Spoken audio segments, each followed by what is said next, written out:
আপনারা জানেন একসময় তৃণমূল কংগ্রেসের নেতা রাজ্জাক খান তিনি এই এলাকায় মানুষের কাছে জনপ্রিয়তা হয়ে উঠেছে।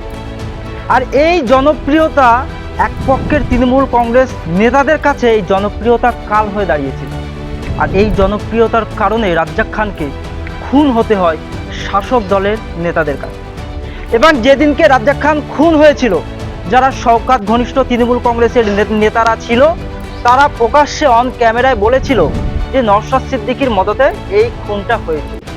এবং ভোট পরবর্তী হিংসা ভোট মিটতেই যারা রাজ্জাক খানের ফ্যামিলি পরিবারের লোক রয়েছেন এবং রাজ্জাক খানের স্ত্রী রয়েছেন, তিনি প্রকাশ্যে মিডিয়ার সামনে এসে বললেন যে না, এই কাজটা আইএসএফ এর লোকজন করতে পারে না, যারা তৃণমূল কংগ্রেসের নেতারা ছিল, যারা শওকত ঘনিষ্ঠ ছিল, তারাই রাজ্জাক খানকে খুন করা হয়েছিল। আমরা এই মুহূর্তে এসেছি চকমরিচা গ্রামে রাজ্জাক খানের বাড়িতে। এই মুহূর্তে তানার ওয়াইফ আমাদের সঙ্গে রয়েছেন। এই মুহূর্তে রাজ্জাক খানের ওয়াইফ কাদের বিরুদ্ধে এই অভিযোগটা করছেন এবং এই খুনের পিছনে কাদের চক্রান্ত এবং কার মদত রয়েছে, আমরা সরাসরি কথা বলার চেষ্টা করব। আমার স্বামী রাজ্জাক খানকে মার্ডার করেছিল, সম্পূর্ণ প্ল্যান ছিল আহসানের কারা নেতৃত্ব দিয়েছিল, কারা খুনটা করতে বলেছিল? ওই শওকত মোল্লার নেতৃত্বে হয়েছে। শওকত মোল্লা কেন আহসানের জানা সত্ত্বে আহসানকে গোপন করেছিল? আহসানের কেসটা ওপেন করেনি। আহসানের কেসটা কেন ওরা মানে চেপে রেখেছিল? এবং আহসানকে আবার সেই শওকত মোল্লা বলছে গরিবের ভগবান। ওই মানুষটার মুখে ওই কথাটা মানায় না, কারণ একটা ক্রিমিনাল, একটা চোরকে বলছে, একটা খুনিকে বলছে গরিবের ভগবান। ওই গরিবের ভগবান আজ আমার জীবনটা নষ্ট করে দিয়ে গেল। আমার বাচ্চাদের কাছ থেকে ওর পাপাকে কেড়ে নিল, আমার কাছ থেকে আমার স্বামীকে কেড়ে নিল। এবং সে নাকি গরিবের ভগবান। সে গরিবের ভগবান কোথায় আছে?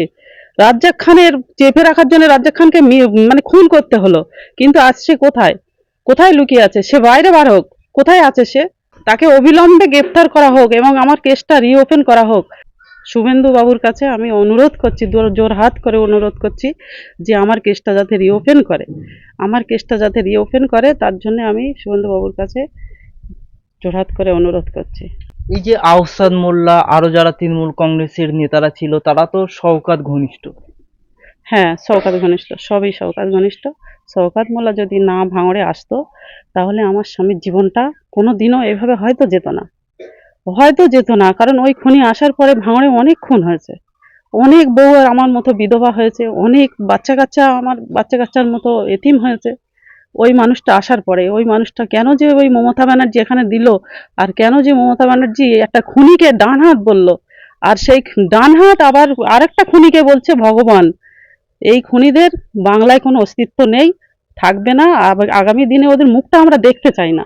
ওদের মুখটা কোনো রকমে যেন ভাঙড় মানে বাংলায় না দেখা যায়, সেই আবেদন করছি সরকারের কাছে। সরকার যেন অবিলম্বে এদেরকে গ্রেফতার করে এবং মানে আমার কেসটা রিওপেন করে। ওটা ভুল, আমাদেরকে ঠকিয়েছে। ওটা আমাদেরকে চাকরি দিইনি, চাকরির নাম করে একটা প্রতারণা করেছে এবং আমাদেরকে চেপে রাখার জন্যে ওই চাকরির নাম করে প্রতারণাটা করে গিয়েছে। ওটা চাকরি নয়, ওটা চাকরির নামে প্রতারণা। আমাকে চাকরি দিইনি। যখন ওতে লেখা ছিল যে সরকার যতদিন থাকবে চাকরি ততদিন থাকবে, সরকার নেই, আমাকে মানা করলো যে কাজটা আর করতে হবে না, আমার চাকরি আর নেই।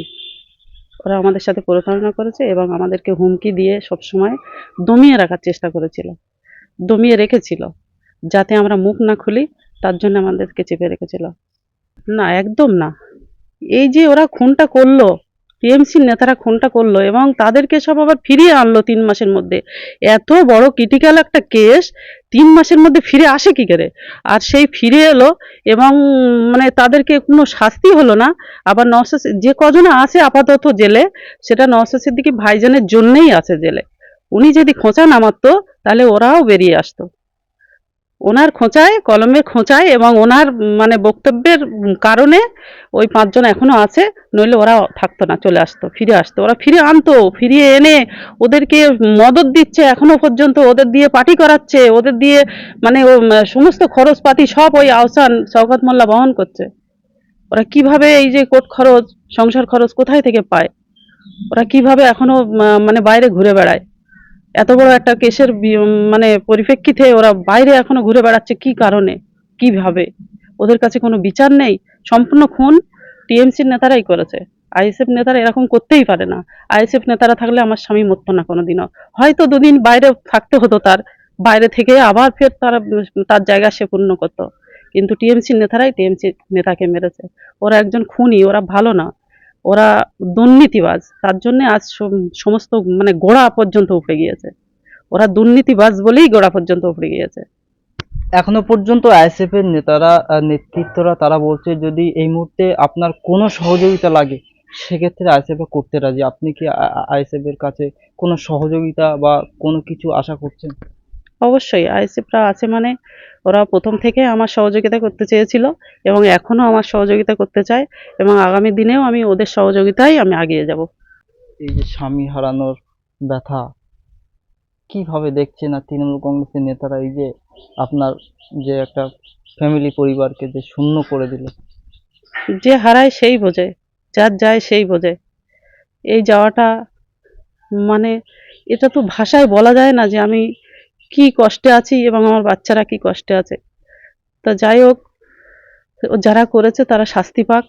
শওকত মোল্লা কেন আহসানকে মানে আড়াল করেছে, কেসের দিক থেকে ও কেন সাপোর্ট করেছে, কেন সাপোর্ট করলো একটা খুনিকে, তার জন্যে আমি মানে এই কেসটা রিওপেন করতে চাইছি এবং যাতে ওদের শাস্তি হয়। এবং আমার মানে সরকার শুভেন্দু দাকে আমি বলছি, আমি শুভেন্দু দার ছোট বোনের মতো, ছোট বোনের হয়ে যদি এই কেসটা রিওপেন করে এবং ওদেরকে শাস্তি দেয়, শাস্তি মানে কি ফাঁসি, ফাঁসি নইলে আজীবন, এটা যদি করে আমি সারা জীবন আমার সরকারের কাছে আমি কৃতজ্ঞ থাকব। এবং আমার কাজটা নিয়ে যদি আমার দাদা ওই কাজটা আমাকে ফিরিয়ে দেয় তাহলে আমি সারা জীবন দাদার কাছে কৃতজ্ঞ থাকব।